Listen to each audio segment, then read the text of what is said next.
Christ is very clear in the mountain talk about divorce and remarriage.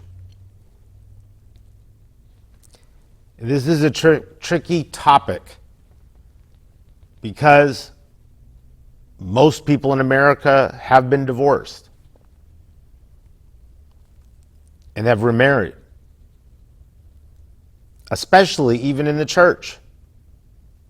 But Christ specifically says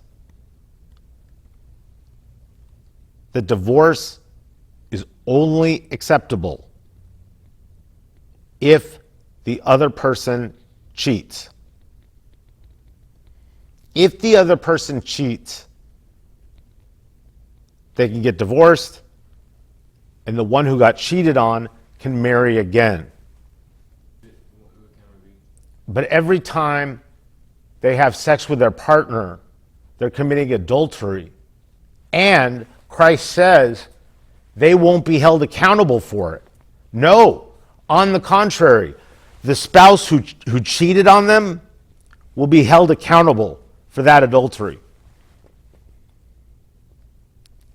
And for a large part of the 20th century, divorced people were exiled from the church. The church condemned them. The church ostracized them.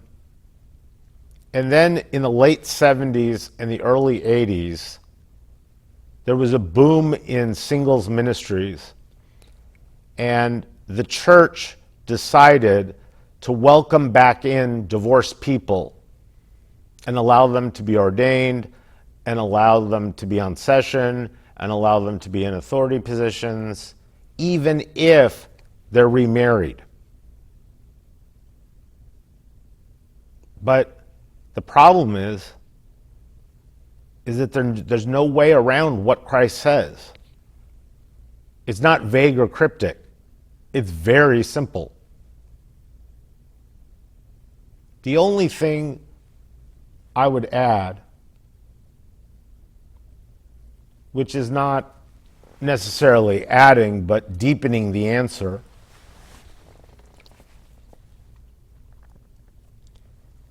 if your spouse is abusive,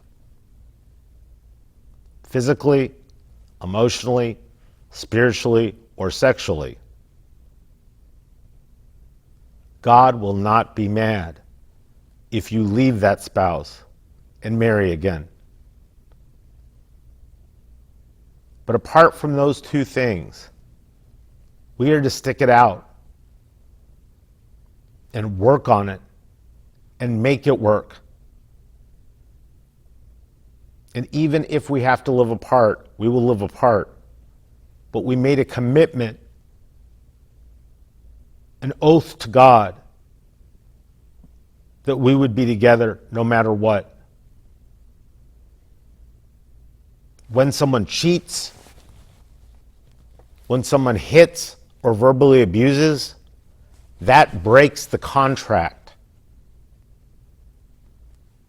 And the other person, the victimized person, is free and liberated to shake the dust off their feet and not look back and leave the person who betrayed them and betrayed their vows to honor and cherish them when instead they denigrated and hated them.